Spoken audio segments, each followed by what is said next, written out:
Good afternoon বন্ধুরা, তোমরা সবাই কেমন আছো? আশা করি সবাই ভালোই আছো। এই তো আমিও দুপুরে রান্না বসিয়ে দিয়েছি। দেখো, এই তো কতগুলো শিং মাছ এনেছে, আর এগুলো রান্না করব, আর ওইগুলো সব ফ্রিজে রেখে দেব।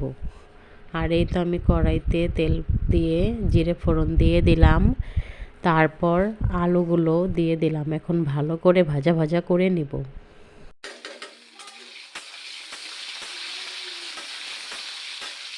এরপর এই তো আমি মাছে লবণ আর হলুদ মেখে নিচ্ছি।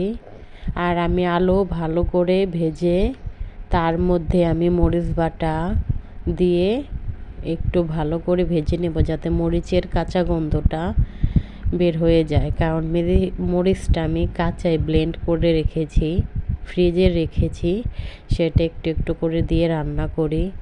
এরপর আমি একটু মাছগুলো দিয়ে ভালো করে কষিয়ে নিচ্ছি।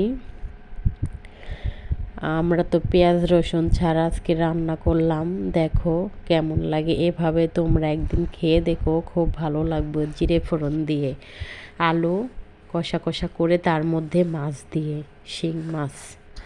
আর এই তো আমি সব ধরনের মশলা দিয়ে দিয়েছি, ধনিয়ার গুঁড়া, মরিচ গুঁড়া, আর সামান্য জল দিয়ে আবার একটু ভালো করে কষিয়ে নেব।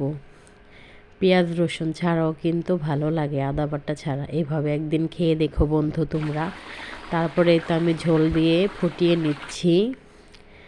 অনেকক্ষণ পরে আমি আবার এই যে গরম মশলার গুঁড়া আর জিরে বাটা দিয়ে নামিয়ে নেব।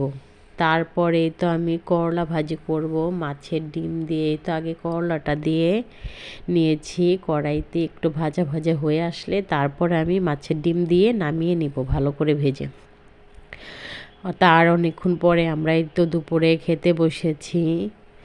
আর তোমরা আমার ভিডিও দেখো, তোমাদেরকে সেজন্য ধন্যবাদ। প্লিজ বন্ধুরা, ভিডিওটা তোমরা একটু দেখো।